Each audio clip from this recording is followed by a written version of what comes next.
Eduard y Dios, de Milán Kundera. La historia de Eduard podemos iniciarla convenientemente en la casa de campo de su hermano mayor. El hermano estaba tumbado en el sofá y le decía a Eduard: habla con esa tía, tranquilamente. Es una cabrona, pero creo que hasta la gente como esa debe tener conciencia. Precisamente por la cabronada que me hizo a mí, ahora puede que se alegre si tú le das oportunidad de expiar sus antiguas culpas haciéndote un favor. El hermano de Eduard siempre había sido igual, un buenazo y un holgazán. Seguramente habría estado así como ahora, tumbado en el sofá, cuando hacía muchos años, Eduard era entonces un crío, se quedó holgazaneando y durmiendo el día de la muerte de Stalin. Al día siguiente llegó a la facultad sin enterarse y se encontró a una de sus compañeras de estudios, de pie en medio del vestíbulo, llamativamente inmóvil, como un monumento al dolor. Dio 3 vueltas alrededor de ella y empezó a reírse a carcajadas. La chica, ofendida, afirmó que la risa de su compañero de clase era una provocación política y el hermano tuvo que dejar la universidad e irse a trabajar al pueblo donde más tarde consiguió un piso, un perro, una esposa, 2 hijos y hasta una casa de campo. Era precisamente en aquella casa de campo donde estaba ahora tumbado en el sofá hablándole a Eduardo. Le llamábamos el látigo de la clase obrera, pero a ti no tiene por qué importarte. Hoy es una mujer mayor y como siempre le han gustado los chicos jóvenes, te echará una mano. Eduard era entonces muy joven. Había terminado la carrera de pedagogía, la que no terminó su hermano, y buscaba trabajo. Atendiendo a los consejos de su hermano, llamó al día siguiente a la puerta del despacho de la directora. Vio entonces a una mujer alta y huesuda, de pelo aceitoso y negro como una gitana, ojos negros y vello negro bajo la nariz. Su fealdad le hizo perder el temor que por su juventud seguía despertando en él la belleza femenina, de manera que pudo hablar con soltura, amabilidad y hasta con galantería. La directora acogió con evidente satisfacción el tono en que le hablaba y afirmó varias veces con sensible exaltación: necesitamos a gente joven. Prometió aceptar su petición. Y así se convirtió Eduardo en maestro de una pequeña ciudad checa. Aquello no le producía ni pena ni satisfacción. Siempre había procurado diferenciar lo serio de lo no serio, y a su carrera pedagógica la incluía en la categoría de lo no serio. No se trata de que la enseñanza no fuera para él seria en sí misma o con respecto a su manutención. En ese sentido, por el contrario, le importaba mucho, porque sabía que era su único medio de subsistencia, pero no la consideraba seria en relación con su esencia. No la había elegido. Se le habían elegido la demanda social, el currículum, las notas del bachillerato, los exámenes de ingreso. La maquinaria compuesta por todas esas fuerzas lo había depositado al salir del instituto, como una grúa deposita un fardo sobre un camión, en la facultad de pedagogía. Fue aquella facultad a disgusto. Había quedado señalado por el fracaso de su hermano, pero al final se resignó. Comprendió, sin embargo, que su trabajo iba a ser una de las casualidades de su vida, que iba a estar pegado a él como una barba falsa que produce risa. Pero cuando las obligaciones no son algo serio, producen risa, lo serio es quizás aquello que no es obligatorio. Eduardo encontró pronto en su nuevo lugar de trabajo a una chica joven que le pareció hermosa y a la que empezó a dedicarse con una seriedad casi verdadera. Se llamaba Alice, y como tuvo ocasión de comprobar en las primeras citas, era, para desgracia suya, considerablemente casta y decente. Intentó muchas veces en sus paseos vespertinos pasarle el brazo por la espalda de manera que su mano tocara desde atrás el borde de su pecho derecho, pero siempre le cogía la mano y se le hacía quitar. Un día, tras repetir nuevamente aquel intento y hacerle quitar ella, nuevamente, la mano, la chica se detuvo y le preguntó: ¿tú crees en Dios? Edward percibió con sus finos oídos la oculta intensidad de aquella pregunta y olvidó inmediatamente el pecho. ¿Crees? Repitió Alice la pregunta, y Edward no se atrevía a contestar. No le reprochemos su falta de valor para la sinceridad. Se sentía abandonado en su nuevo lugar de residencia y a Alice le gustaba demasiado como para que estuviera dispuesto a perderla nada más por una sola pregunta. ¿Y tú? Le preguntó para ganar tiempo. Yo sí, dijo Alice y volvió a insistir para que le diese una respuesta. Hasta entonces nunca se le había ocurrido creer en Dios, pero comprendió que ahora no podía reconocerlo, que, por el contrario, debía aprovechar la oportunidad de construir con la fe en Dios un bonito caballo de madera dentro de cuyas entrañas, siguiendo el antiguo ejemplo, pudiera deslizarse sin ser visto hasta las profundidades de la chica. Pero Edward no era capaz de decirle a Alice, así sin más: sí, creo en Dios. No era un hombre sin escrúpulos, y le daba vergüenza mentir. Le molestaba la grosería de una mentira directa. Si la mentira era imprescindible, quería que lo hiciese quedar en una situación que se pareciese lo más posible a la verdad. Por eso respondió con voz excepcionalmente pensativa: ni siquiera sé qué decirte, Alice. Claro, creo en Dios, pero... Hizo una pausa y Alice lo miró sorprendida. Pero quiero ser totalmente sincero contigo. ¿Puedo ser sincero contigo? Tienes que ser sincero, dijo Alice. Si no, no tendría sentido que estuviéramos juntos. ¿De verdad? De verdad, dijo Alice. A veces me invaden ciertas dudas, dijo Edward en voz baja. A veces dudo que de verdad exista. ¿Pero cómo puedes dudarlo? Casi gritó Alice. Edward permaneció en silencio y al cabo de un momento de reflexión se le ocurrió una conocida idea. Cuando veo tanta maldad a mi alrededor, me pregunto con frecuencia si es posible que haya un Dios que permita todo esto. Aquello sonaba tan triste que Alice le cogió de la mano. Sí, es verdad que el mundo está lleno de maldad. Eso lo sé muy bien. Pero precisamente por eso tienes que creer en Dios. Sin Él todo este sufrimiento sería gratuito. Nada tendría sentido. Yo sería incapaz de vivir. Puede que tengas razón, dijo Edward, pensativo, y el domingo fue a misa con ella. Mojó los dedos en la pila y se santiguó. Después empezó la misa y se cantó, y él cantó con los demás una canción religiosa cuya melodía le resultaba familiar y cuya letra desconocía.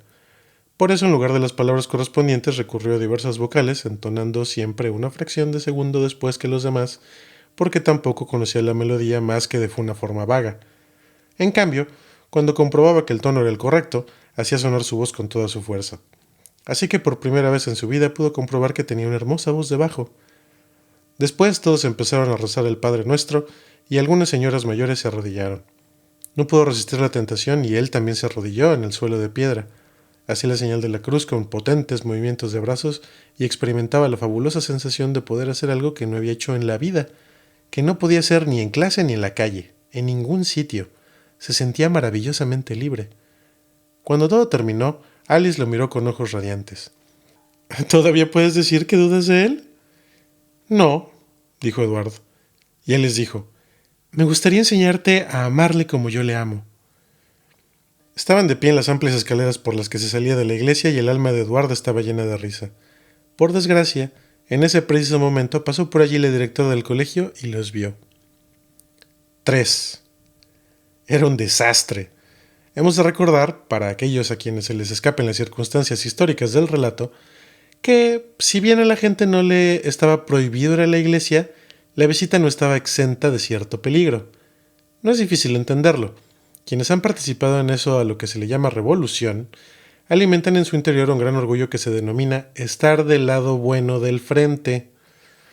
Cuando han pasado ya 10 o 12 años desde entonces, como sucedía aproximadamente en el momento que tenía lugar nuestra historia, la línea del frente comienza a diluirse y con ella también el lado bueno.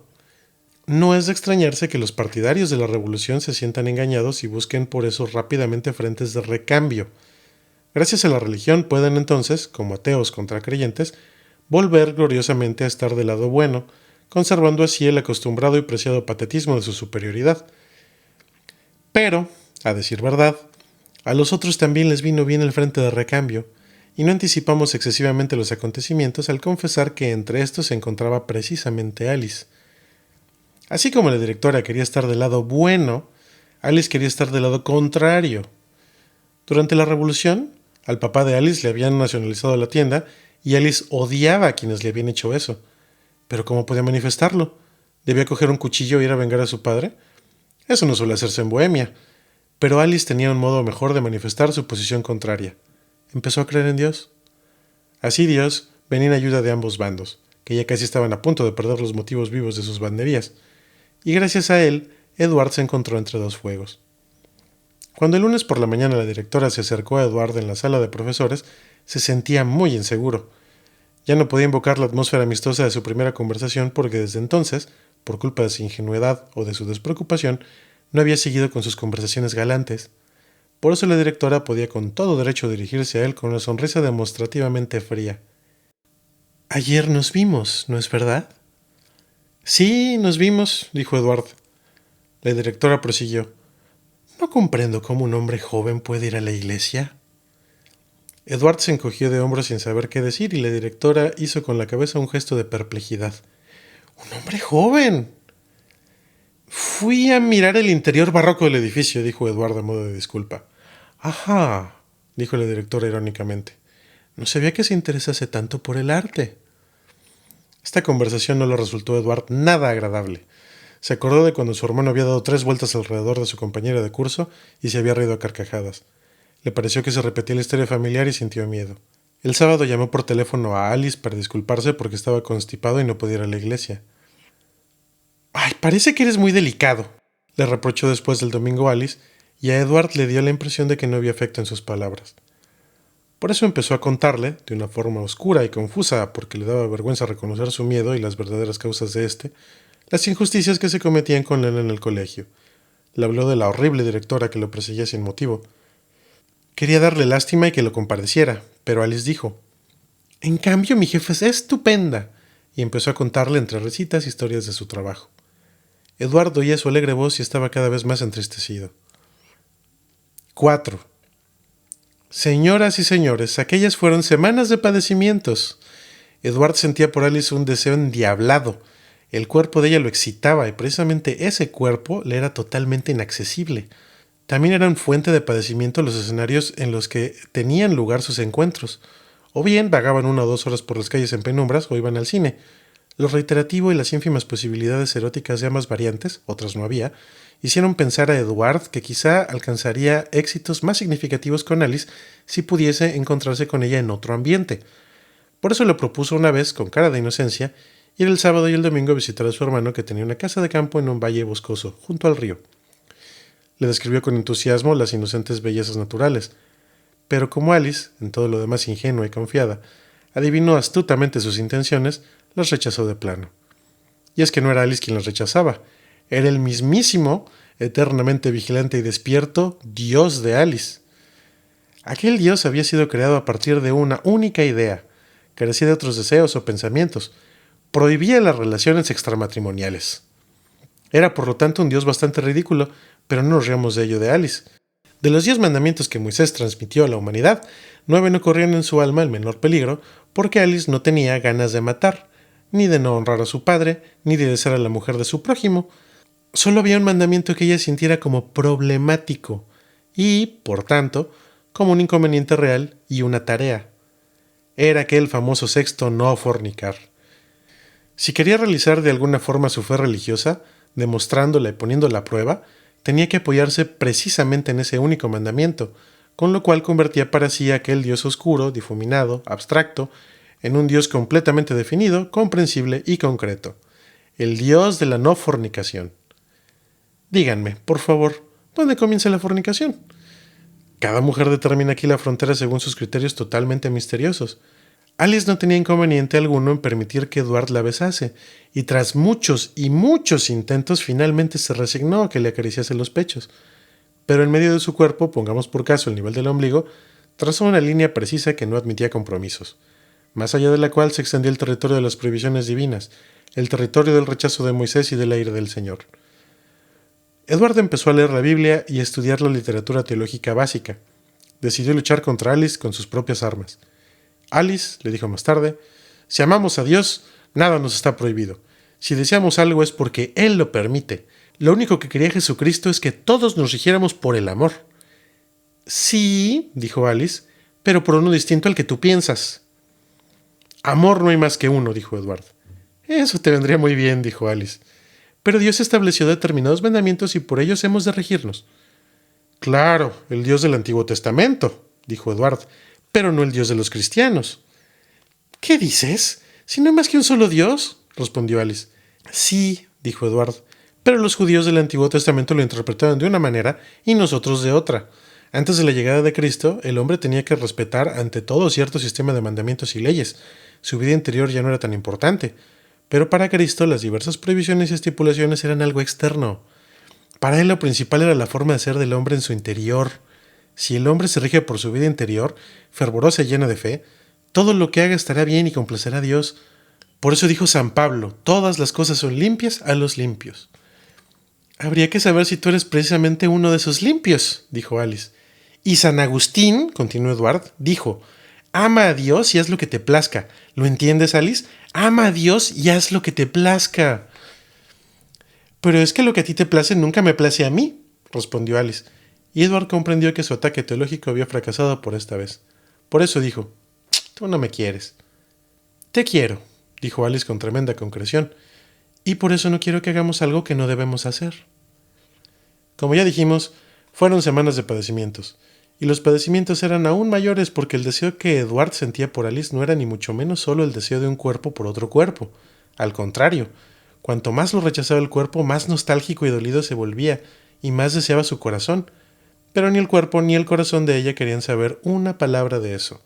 Los dos eran igualmente fríos, estaban igualmente encerrados en sí mismos, satisfechos y autosuficientes. Lo que a Edward más le irritaba de Alice era precisamente esa impasible mesura de todas sus manifestaciones. Aunque era, por lo demás, un joven bastante sensato, empezó a sentir la necesidad de realizar algún acto extremado para sacar a Alice de su impasividad. Y como era demasiado arriesgado provocarla con actos extremados, blasfemos o cínicos, a los que se hubiera sentido más atraído por su naturaleza, tuvo que elegir actos extremados precisamente de signo contrario, y por lo tanto mucho más dificultosos, que partieran de la propia postura de Alice, pero magnificándola hasta tal punto que se sintiera avergonzada. Para decirlo de una forma más comprensible, Eduardo empezó a exagerar su religiosidad.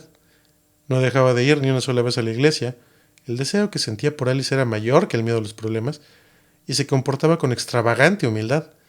Aprovechaba cada oportunidad para arrodillarse en el suelo, mientras Alice rezaba y se santiguaba de pie, porque tenía miedo de estropearse las medias. Un día le echó en cara a ella su escaso fervor religioso. Le recordó las palabras de Jesús: «No todos los que me dicen Señor, Señor entrarán en el reino de los cielos».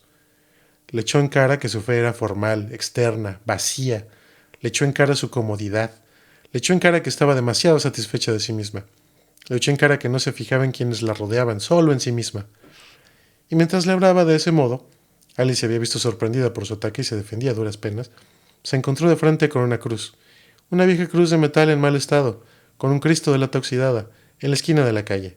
Sacó, ceremoniosamente, su mano debajo del brazo de Alice, se detuvo y, como protesta contra su corazón indiferente y como señal de ataque a su nueva ofensiva, se santiguó con terca aparatosidad. No tuvo ni tiempo de registrar el efecto que aquello le había hecho a Alice porque en ese momento vio al otro lado de la calle a la conserje del colegio. Lo estaba observando. Edward comprendió que estaba perdido. 5. Sus suposiciones se confirmaron cuando la conserje lo detuvo 2 días más tarde en el pasillo y le comunicó en voz muy alta que debía presentarse el día siguiente a las 12 en el despacho de la directora. «Tenemos que hablar contigo, camarada». Edward estaba angustiado. Por la tarde se encontró con Alice para vagar, como de costumbre, 1 o 2 horas por las calles, pero Edward no siguió con su fervor religioso. Estaba deprimido y tenía ganas de confesarle a Alice lo que había ocurrido. Pero no se atrevió porque sabía que para salvar aquel empleo al que no amaba, pero que le era indispensable, estaba dispuesto la mañana siguiente a traicionar a Dios, sin dudarlo ni un momento. Por eso prefirió no decir ni una palabra de la citación, con lo cual tampoco obtuvo consuelo, sintiéndose totalmente abandonado. En la habitación le aguardaban 4 jueces: la directora, la conserje, un colega de Edward, pequeñito y con gafas, y un señor desconocido, canoso, al que los demás llamaban camarada inspector. La directora le pidió a Edward que se sentara y luego le dijo que le habían invitado para mantener una conversación totalmente amistosa y extraoficial porque todos estaban preocupados por la forma en que Edward se comportaba en su vida extraescolar. Al decir esto, miró al inspector y este hizo un gesto de aprobación con la cabeza. Luego volvió la vista al maestro de gafitas, que había estado durante todo ese tiempo mirándole atentamente y que ahora, en cuanto advirtió su mirada, inició inmediatamente un discurso. «Queremos educar», dijo, «a una juventud sana y sin prejuicios y somos plenamente responsables de ella porque le servimos, nosotros, los maestros, de ejemplo.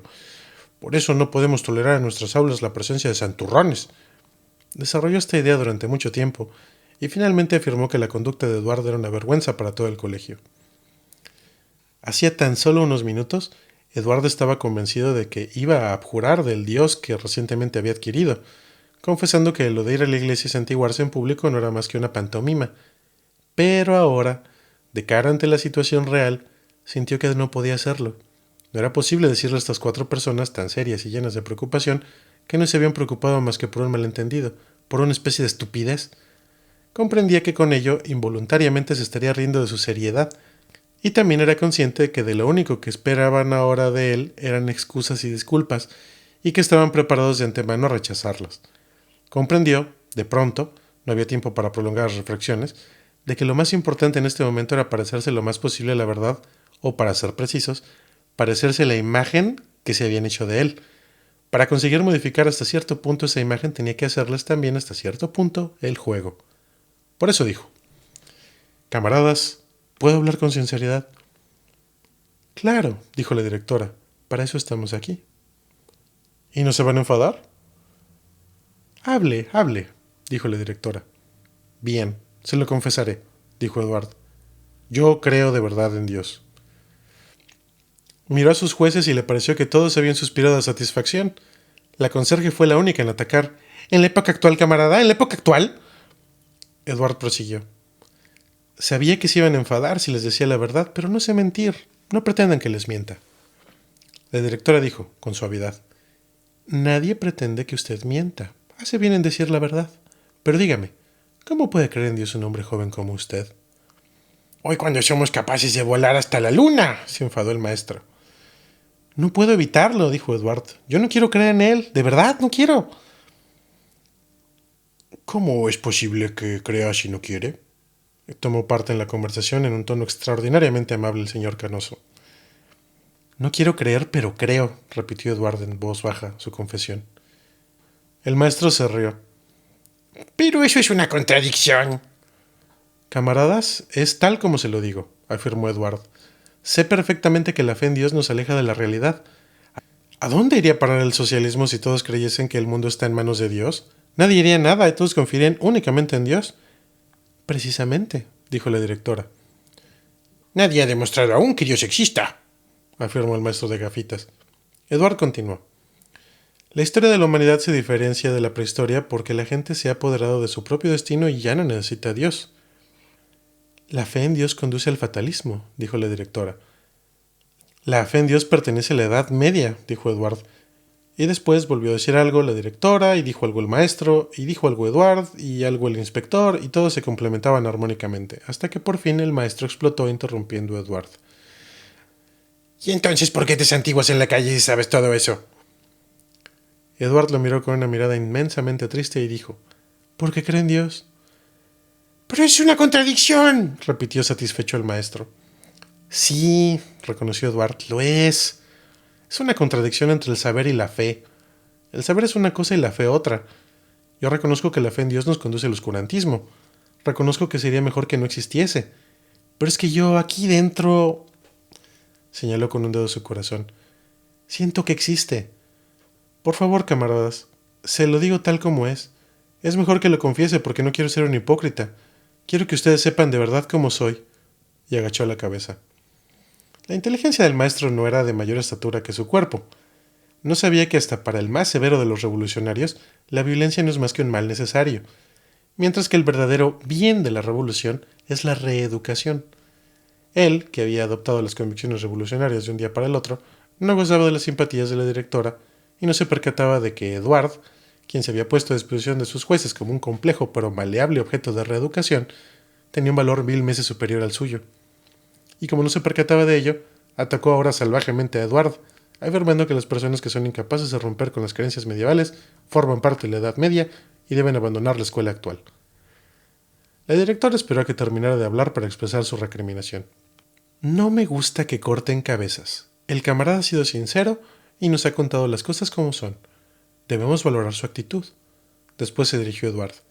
Claro que los camaradas tienen razón en decir que los santurrones no pueden educar a nuestra juventud. Díganos usted mismo, ¿qué es lo que propone? No sé qué hacer, camaradas, dijo Eduardo apesadumbrado. Yo opino lo siguiente, dijo el inspector.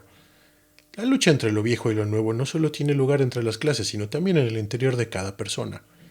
Una lucha como esta es la que se desarrolla en el interior del camarada.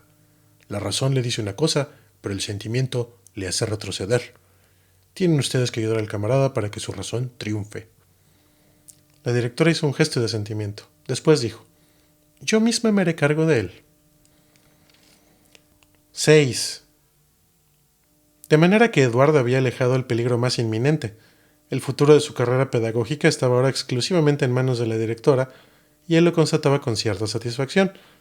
Se acordaba del comentario que le había hecho una vez su hermano acerca de que a la directora siempre le habían gustado los chicos jóvenes y, con toda la inestabilidad de su joven confianza y en sí mismo, a unas veces acallada, a otras exagerada, tomó la decisión de ganarle la partida a la que le dominaba conquistándola como un hombre. Cuando, como habían acordado, fue a visitarla unos días más tarde a su despacho de directora, intentó adoptar un tono ligero y utilizar todas las oportunidades de introducir a la conversación algún detalle íntimo, un ligero piropo, o para, con discreta ambigüedad, subrayar su condición de hombre en manos de una mujer. Pero no le fue permitido establecer él mismo el tono de la conversación. La directora le habló con amabilidad, pero de una forma absolutamente distante.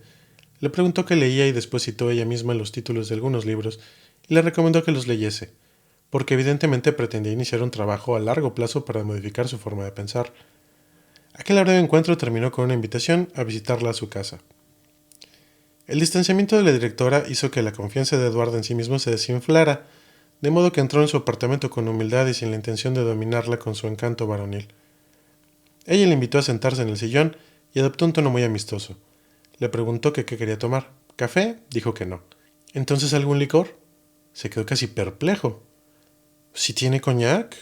Y enseguida tuvo miedo de haber cometido un atrevimiento.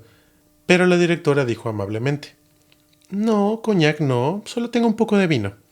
Y trajo una botella semivacía cuyo contenido llegó justo para llenar 2 copas. Después le dijo que Edward no debía ver en ella a una inquisidora.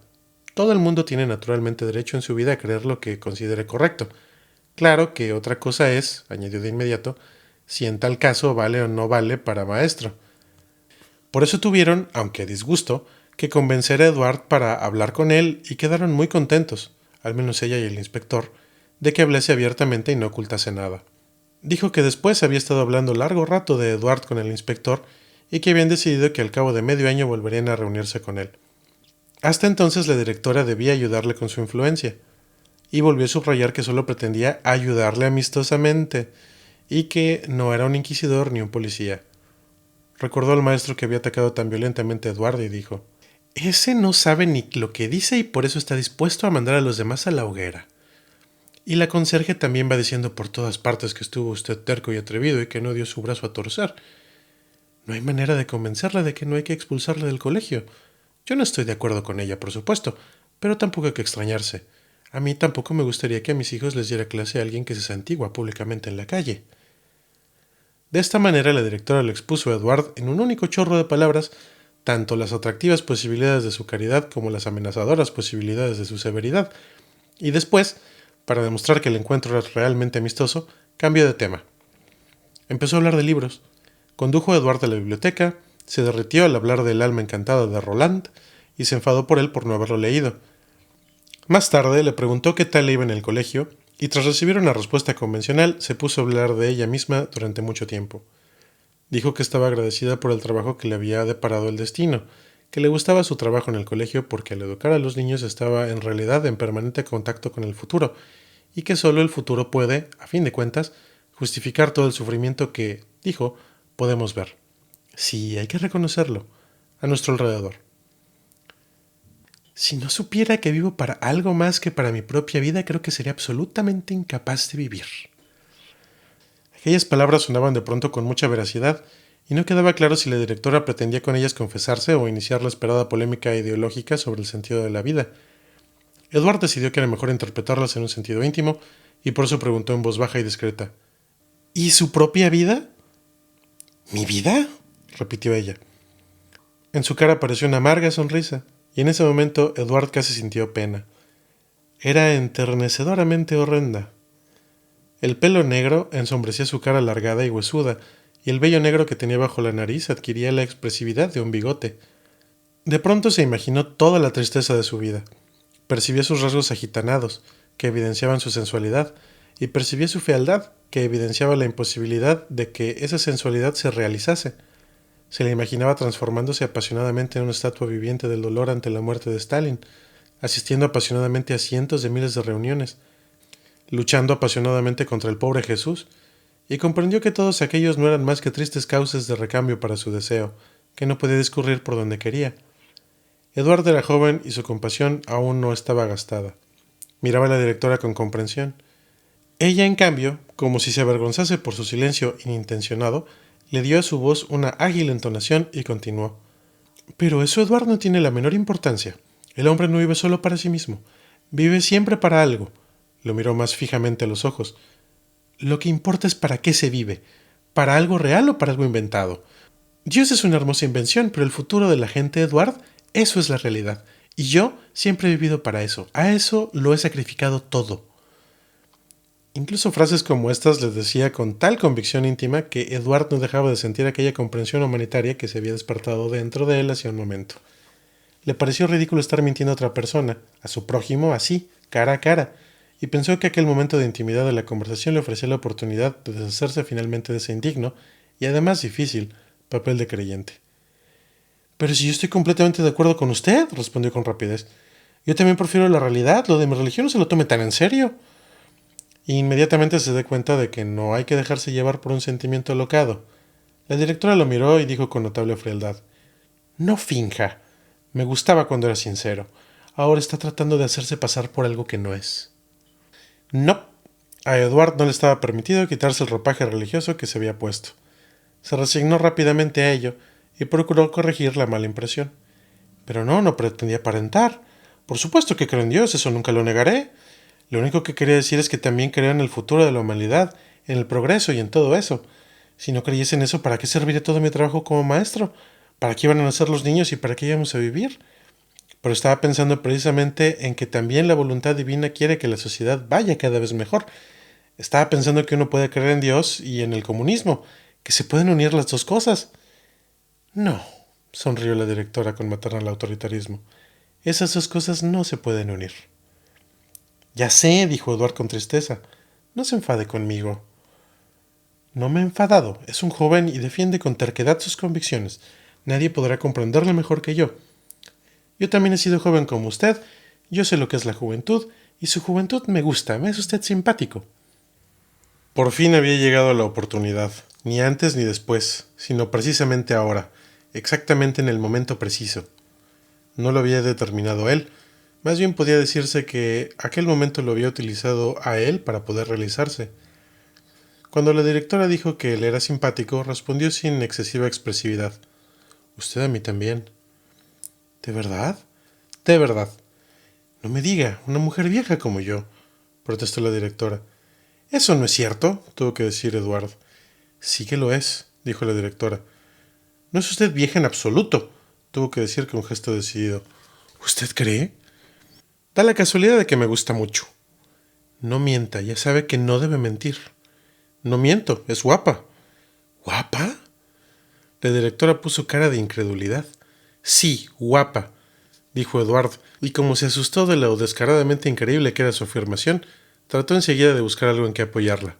Morena, eso me gusta mucho. ¿A usted le gustan las morenas? Le preguntó la directora. Mucho, dijo Eduard. ¿Y por qué no vino a verme desde que está en el colegio? Tenía la sensación de que trataba de esquivarme. Me daba vergüenza, dijo Eduard. Todos hubieran dicho que le estaba haciendo la pelota. Nadie hubiera creído que venía a verla sino porque me gusta. Pero ahora ya no tiene por qué avergonzarse, dijo la directora. Ahora se ha tomado la decisión de que tiene que venir a verme de vez en cuando. Lo miró a los ojos con sus grandes pupilas castañas. Reconozcamos que de por sí eran hermosas. Y al despedirse le acarició suavemente la mano, de modo que aquel incauto salió de la casa con una eufórica sensación de triunfo. 7. Eduardo estaba seguro de que aquel desagradable asunto se había resuelto a su favor, y el domingo siguiente fue con Alice a la iglesia con descarada despreocupación, y no solo eso, fue nuevamente con plena confianza en sí mismo porque, aunque ello nos produzca una compasiva sonrisa, recordaba el transcurso de su visita a la directora como una radiante prueba de su atractivo masculino. Además, ese mismo domingo en la iglesia se dio cuenta de que Alice había sufrido cierto cambio. En cuanto se encontraron, le dio un abrazo y hasta la iglesia se mantuvo acogida a él. En lugar de comportarse con humildad y sin llamar la atención como otras veces, ahora miraba hacia todas partes saludando con sonrientes inclinaciones de cabeza por lo menos a 10 conocidos. Aquello era curioso y Edward no lo entendía. Cuando volvieron a pasear juntos, 2 días más tarde, por las calles oscuras, Edward comprobó asombrado que los besos de ella, antes tan desagradablemente concretos, se habían vuelto más húmedos, cálidos y fervientes. Al detenerse junto a ella un momento bajo una farola, comprobó que lo miraban dos ojos enamorados. «Para que sepas, yo te quiero», le dijo de repente Alice, y enseguida le tapó la boca con la mano. No me digas nada, me da vergüenza, no quiero ver nada. Y avanzaron un trecho más y volvieron a detenerse y Alice dijo, «Ahora lo entiendo todo. Ahora entiendo por qué me echabas en cara que soy demasiado cómoda en mi fe». Pero Edward no entendía nada y por eso tampoco decía nada. Después de avanzar otro trecho, Alice dijo, «¿Y tú no me dijiste nada? ¿Por qué no me dijiste nada?» «¿Y qué tenía que decirte?» «Tú siempre eres igual», dijo ella con silencioso entusiasmo. «Otros se están vanagloriando, pero tú callas. Pero precisamente por eso te quiero». Edward empezó a intuir de qué hablaba, pero preguntó, «¿De qué hablas?» «De lo que te pasó». «¿Y quién te lo contó?» «Por favor, lo sabe todo el mundo. Te convocaron, te amenazaron y tú te reíste en su cara. No te retractaste. Todos te admiran». «Pero si yo no dije nada a nadie». «No seas ingenuo. Una cosa como esa enseguida se sabe. No fue ninguna tontería. ¿Crees que hoy es posible encontrar a alguien que tenga un poco de coraje?» Edward sabía que en una ciudad pequeña cualquier acontecimiento se convierte rápidamente en leyenda, pero no suponía que sus nimias historias, cuyo significado nunca había sobrevalorado, tuvieran tal capacidad de crear leyenda. No era suficientemente consciente de lo bien que les había venido a sus compatriotas, a quienes, como es sabido, les gustaban precisamente los mártires, porque son ellos quienes les permiten reafirmarse placenteramente en su dulce inactividad, al confirmarles que la vida no ofrece más que una disyuntiva: ser aniquilado o ser obediente. Nadie dudaba de que Edward iba a ser aniquilado, y se lo fueron contando unos a otros con admiración y satisfacción hasta que ahora Edward, por intermedio de Alice, se encontró con una hermosísima imagen de su propia crucifixión. Se lo tomó con sangre fría y dijo, «Pero si es natural que no haya jurado de nada, es lo que hubiera hecho cualquiera». «¡Cualquiera!», saltó Alice. «Mira a tu alrededor y verás lo que hacen todos. Los muy cobardes renegarían de su propia madre». Edward callaba y Alice callaba. Iban cogidos de la mano. Alice dijo después, de un susurro, «Sería capaz de hacer cualquier cosa por ti». Hasta entonces nadie le había dicho a Edward semejante frase. Semejante frase era un regalo inesperado. Claro que Edward sabía que era un regalo inmerecido, pero se dijo que si el destino le negaba los regalos merecidos, tenía pleno derecho a quedarse con los inmerecidos. Por eso dijo, «Ya nadie puede hacer nada por mí». «¿Por qué?» «Me echaron del colegio y ninguno de los que hoy hablan de mí como si yo fuera un héroe será capaz de mover un dedo. Solo hay una cosa segura, que me quedaré completamente solo». «No te quedarás». Alice negaba con la cabeza. «Me quedaré». «No te quedarás», gritaba casi Alice. «Todos reniegan de mí». «Yo nunca renegaré», dijo Alice. «Renegarás», dijo Edward con tristeza. «No renegaré», dijo Alice. «No, Alice», dijo Edward. «Tú no me quieres. Tú nunca me has querido». «Eso no es verdad», susurró Alice. Y Edward advirtió con satisfacción que tenía los ojos mojados. «No me quieres, Alice. Eso se siente. Tú siempre has sido totalmente fría conmigo. No es así como se comporta una mujer enamorada. Eso lo sé muy bien. Y ahora sientes compasión por mí porque sabes que quieren hundirme. Pero no me quieres y no me gusta que me pretendas convencerte a ti misma». Seguían andando, callaban y se cogían de la mano. Alice lloraba en silencio y después se detuvo de pronto y dijo lloriqueando, «No, eso no es verdad. No debes de creerlo, eso no es verdad». «Sí lo es», dijo Edward, y como Alice no dejaba de llorar, le propuso que fueran el sábado al campo. «En el hermoso valle junto al río está la casa de campo del hermano en la que podrán estar a solas». Alice tenía la cara mojada por las lágrimas y asintió sin decir palabra. 8. Eso fue el martes, y el jueves, cuando Edward fue invitado nuevamente al apartamento de la directora, entró alegre y confiado porque no tenía la menor duda de que el encanto de su ser iba a diluir la historia de la iglesia convirtiéndola en una mera nubecilla de humo, en una mera nada. Pero así es como suele suceder en la vida. El hombre cree que desempeña su papel en determinada obra y no sabe que mientras tanto han cambiado el decorado en el escenario sin que lo note y sin darse cuenta se encuentra en medio de una representación completamente distinta. Estaba sentado de nuevo en el sillón frente a la directora. Entre los dos había una mesilla y encima de ella una botella de coñac flanqueada por 2 copas. Y precisamente esa botella de coñac era aquel nuevo decorado por el cual un hombre perspicaz, de espíritu sensato, advertiría de inmediato que la historia de la iglesia ya no es en absoluto lo que está en juego. Pero el inocente Eduardo estaba hasta tal punto encantado consigo mismo que al comienzo no se percataba de nada en absoluto. Participó alegremente en la conversación inicial, indeterminada y genérica en su contenido. Bebió la copa que le fue ofrecida y se aburrió sin malicia alguna. Al cabo de media hora o de una hora, la directora pasó disimuladamente a hablar de temas más personales. Empezó a hablar de sí misma para que sus palabras la hicieran parecer ante Eduard tal como ella lo deseaba, una mujer sensata de mediana edad, no demasiado feliz, pero que acepta con dignidad su sino, una mujer que no se queja de nada y que incluso está satisfecha de no haberse casado, porque sólo así puede saborear el maduro sabor de su independencia y la alegría que le produce la intimidad que le otorga su hermoso apartamento, en el que se siente a gusto y en el que seguramente tampoco Edward está a disgusto. No, estoy encantado, dijo Edward, y lo dijo con angustia porque precisamente en ese momento había dejado de estar encantado. La botella de coñac, que de forma tan incauta había solicitado durante su anterior visita y que ahora aparecía en la mesa con amenazadora complacencia, las 4 paredes del apartamento, delimitando un ámbito que parecía cada vez más estrecho, cada vez más cerrado, el monólogo de la directora, centrado en temas cada vez más personales, su mirada peligrosamente fija. Todo aquello hizo que por fin empezase a notar el cambio de representación. Comprendió que se encontraba en una situación cuya evolución estaba irrevocablemente prefijada. Se dio cuenta de que su situación en el colegio no corría peligro por el desagrado que él pudiera producirle a la directora, sino precisamente por lo contrario, por el desagrado físico que a él le produce esa mujer flaca que tiene vello bajo la nariz y le incita a beber. La angustia le atenazaba la garganta. Obedeció a la directora y bebió, pero su angustia era tan fuerte que el alcohol no le hacía efecto alguno. En cambio, la directora, después de beberse 2 copas, había abandonado por completo su habitual sobriedad y sus palabras adquirían una exaltación casi amenazante. Hay una cosa que le envidio, decía, que sea tan joven. Usted aún no puede saber lo que es un desengaño, lo que es una desilusión. Usted aún ve el mundo lleno de esperanza y de belleza.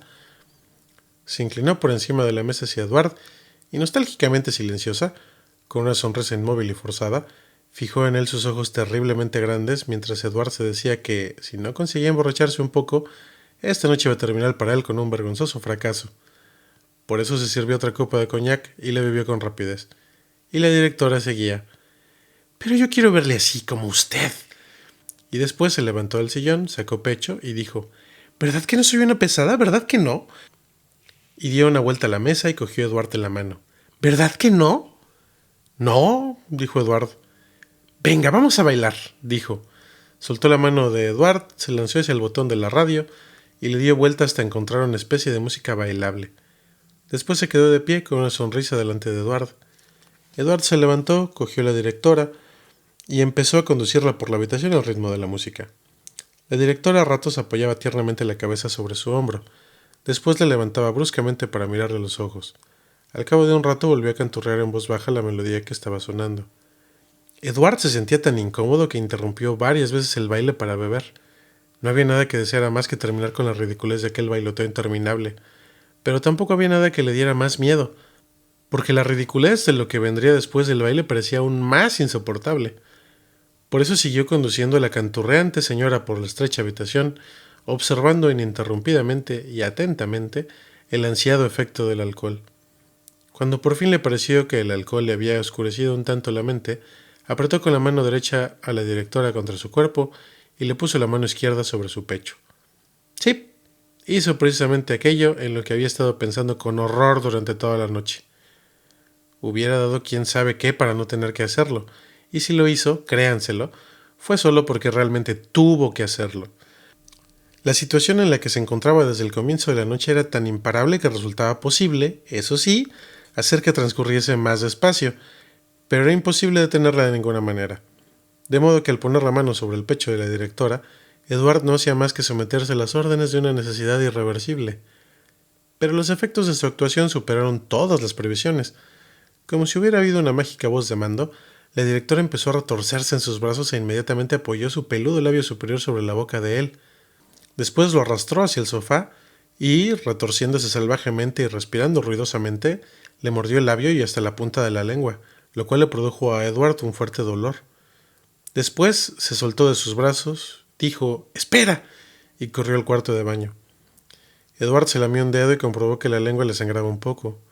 El mordisco le dolía tanto que la trabajosa borrachera había desaparecido y la angustia volvía a atenazarle la garganta pensando en lo que se le esperaba. En el cuarto de baño se oía el ruido del agua al caer, acompañado por un poderoso chapoteo. Cogió la botella de coñac, se la llevó a la boca y dio un buen trago.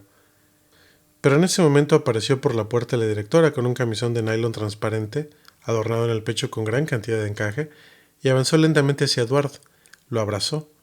Después se separó de él y le dijo con un reproche: «¿Por qué estás vestido?»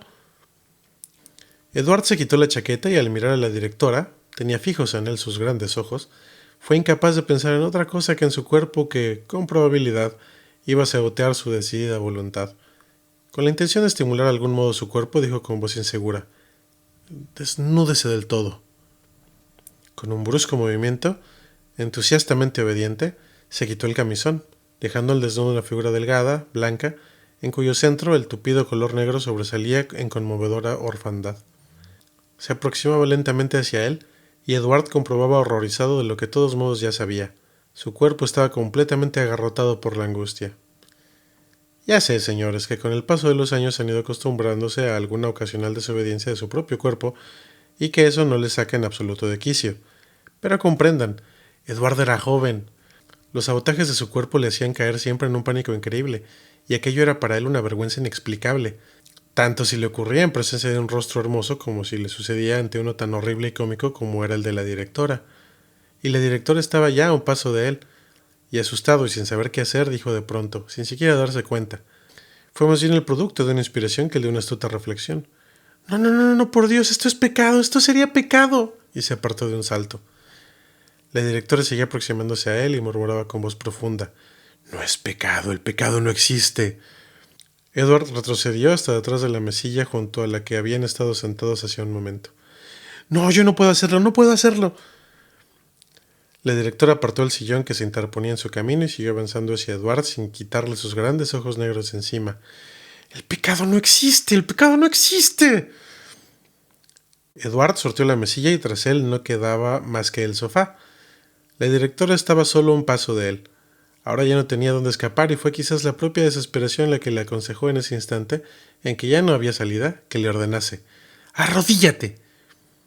Lo miró sin comprender, pero cuando él volvió a repetir con voz firme, aunque desesperada: «¡Arrodíllate!», cayó entusiasmada ante él y se abrazó a sus piernas. «¡Quita las manos de ahí!», le gritó. «¡Júntalas!». Volvió a mirarlo sin comprender. «¡Júntalas! ¿Has oído?». Juntó las manos. «Reza», le ordenó. Tenía las manos juntas y lo miraba, entregada. «Reza para que Dios nos perdone», le chilló.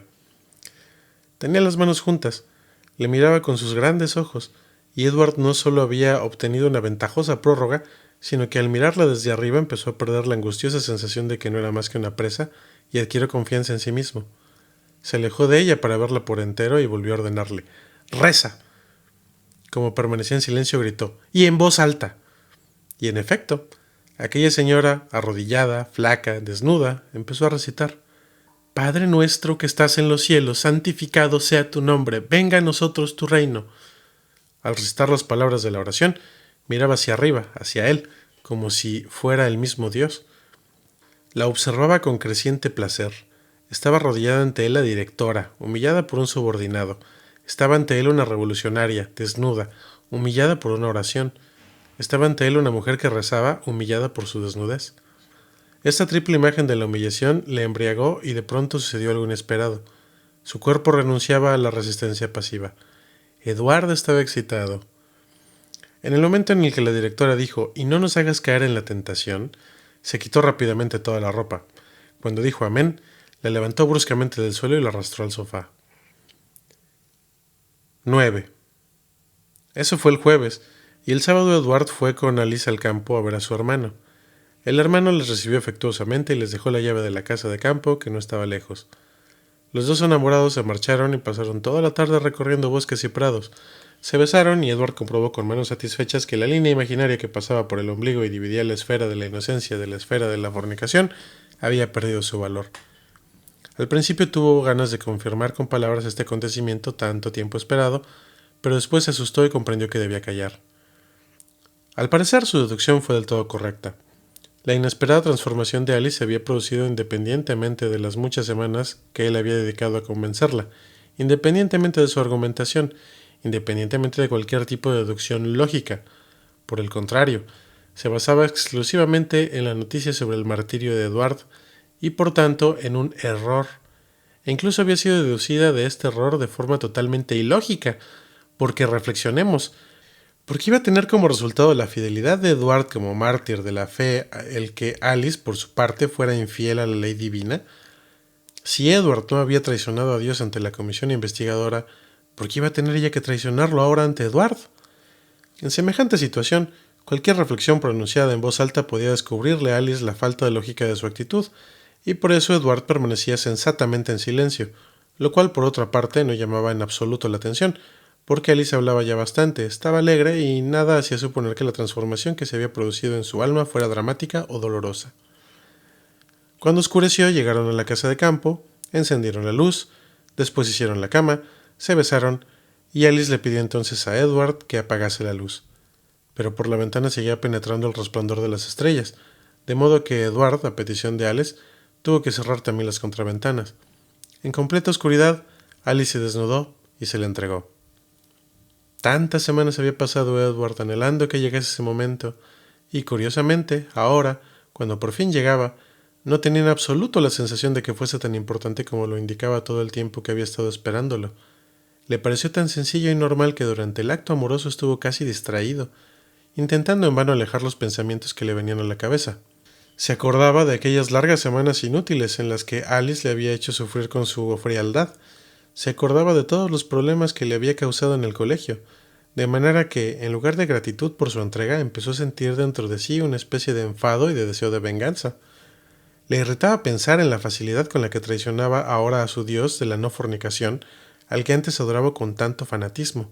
Le irritaba que nada fuera capaz de hacerla salir de su mesura, ningún deseo, ningún acontecimiento, ningún cambio.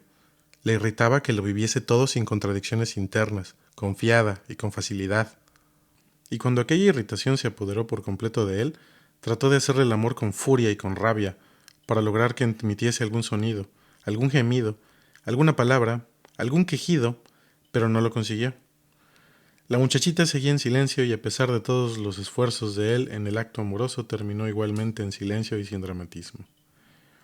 Después ella se acurrucó sobre su pecho y se durmió rápidamente, mientras Edward permaneció mucho tiempo en vela, advirtiendo que no sentía satisfacción alguna.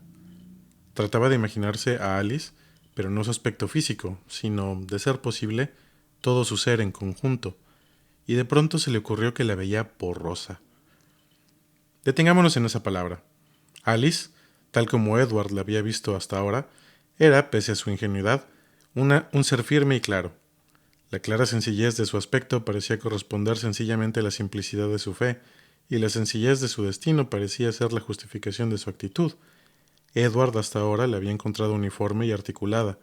Podía reírse de ella, podía maldecirla, podía asediarla con sus astucias, pero se veía obligado, sin pretenderlo, a respetarla.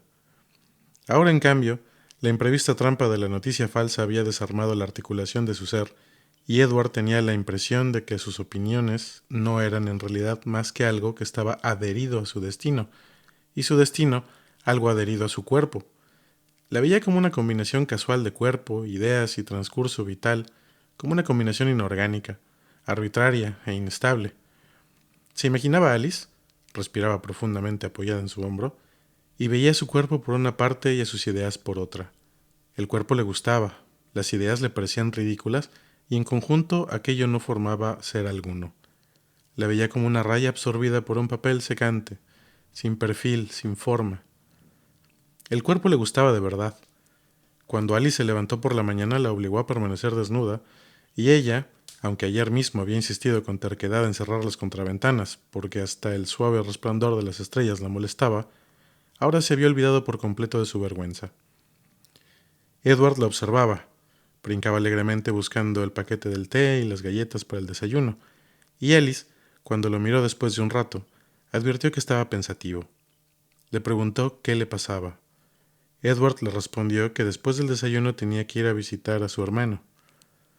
El hermano le preguntó a Edward qué tal le iba en el colegio.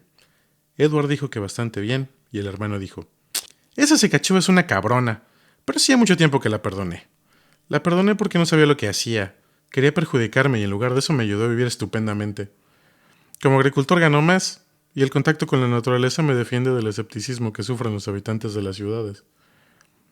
En realidad esa tía también me ha traído cierta felicidad, dijo Edward, y le contó a su hermano cómo se había enamorado de Alice, cómo había fingido creer en Dios, cómo le habían juzgado, cómo había intentado reeducarlo la Sechakova, y cómo Alice se le había entregado por ser un mártir.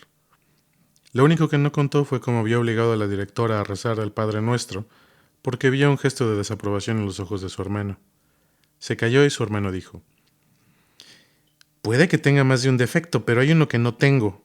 Nunca he fingido lo que no soy. A todo el mundo le he dicho a la cara lo que pensaba. Edward le tenía cariño a su hermano, y la reprobación le dolía. Trató de justificarse y empezaron a discutir. Al fin, Edward dijo: hermano, sé que eres un hombre recto y que estás orgulloso de eso, pero plantéate una pregunta. ¿Por qué hay que decir la verdad? ¿Qué es lo que nos ata a ella? ¿Y por qué creemos en realidad que la veracidad es una virtud? Imagínate que te topas con un loco que dice que es un pescado y que todos somos pescados. ¿Vas a discutir con él? ¿Te vas a desnudar ante él para enseñarle que no tienes aletas? ¿Le vas a decir a la cara lo que piensas? Dime. El hermano permaneció en silencio y Edward continuó: si no le dijeses más que la verdad, lo que realmente piensas de él, establecerías un diálogo en serio con un loco y tú mismo te convertirías en un loco. Y así es como funciona el mundo que nos rodea. Si insistiese en decirle la verdad a la cara, eso significaría que me lo tomo en serio, y tomarse en serio es algo tan poco serio que significa perder la seriedad. Yo, hermano, tengo que mentir si no quiero tomarme en serio a los locos, y convertirme yo mismo en uno de los locos. 10. El domingo por la tarde los dos enamorados regresaron a la ciudad. Estaban solos en el compartimento.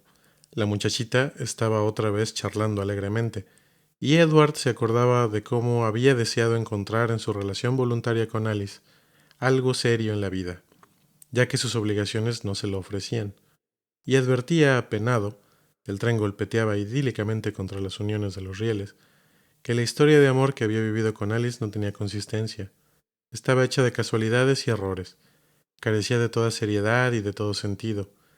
Oía las palabras de Alice, veía sus gestos, le apretaba la mano, y se le ocurrió pensar que eran signos desprovistos de significado, monedas sin coberturas, pesas de papel a las que no podía dar más valor que Dios a la oración de la directora desnuda, y de pronto le pareció que todas las personas con las que se había encontrado en su nuevo lugar de trabajo eran solo rayas absorbidas por un papel secante, seres con posturas intercambiables, seres sin una esencia firme, pero lo que es peor, lo que es mucho peor, siguió pensando, él mismo no es más que una sombra de todas esas gentes hechas de sombras. No ha empleado su inteligencia más que en adaptarse a ellas, en imitarlas, y aunque las imitara riéndose para sus adentros, sin tomárselo en serio, aunque al hacerlo procurara burlarse de ellas en secreto, justificando así su adaptación, eso no cambia en nada las cosas, porque una imitación malintencionada sigue siendo una imitación, y una sombra que se burla sigue siendo una sombra, subordinada y derivada, pobre y simple. Aquello era humillante. Aquello era terriblemente humillante. El tren golpeteaba idílicamente contra las uniones de los rieles. La muchachita seguía parloteando. Y Edward dijo: Alice, ¿eres feliz? Sí, dijo Alice. Yo estoy desesperado, dijo Edward. ¿Te has vuelto loco? Dijo Alice. No debimos haberlo hecho. No tenía que haber sucedido. ¿Qué se te ha metido en la cabeza si tú eras el que quería? Sí, quería, dijo Edward, pero ese fue mi gran error, y Dios nunca me lo perdonará. Ha sido un pecado, Alice. ¿Pero qué te pasa? Dijo la muchachita con tranquilidad. ¿Si eras tú el que siempre decía que lo que quiere Dios es ante todo amor? Cuando Edward oyó que Alice se apoderaba tranquilamente ex post del sofisma teológico con el que tiempo atrás se había lanzado él con tan poco éxito al campo de batalla, se enfureció. Solo te lo decía para ponerte a prueba. Ahora me he dado cuenta cómo sabes serle fiel a Dios. Pero el que es capaz de traicionar a Dios es capaz de traicionar con mucha mayor facilidad a otra persona. Alice seguía sin encontrar respuestas, pero era mejor que no las encontrara porque lo único que conseguía era excitar aún más la vengativa rabia de Edward. Edward seguía y seguía hablando y habló. Utilizó incluso las palabras repugnancia y repugnancia física, hasta obtener por fin de aquel rostro sereno y tierno suspiros, lágrimas y quejidos. Adiós, le dijo en la estación y la dejó llorando.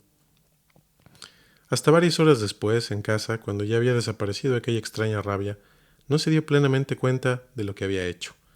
Se imaginó el cuerpo de ella, que aquella misma mañana iba brincando desnudo ante él, y al darse cuenta de que aquel cuerpo hermoso se iba porque él mismo lo había echado voluntariamente, se llamó idiota y tuvo ganas de darse de bofetadas.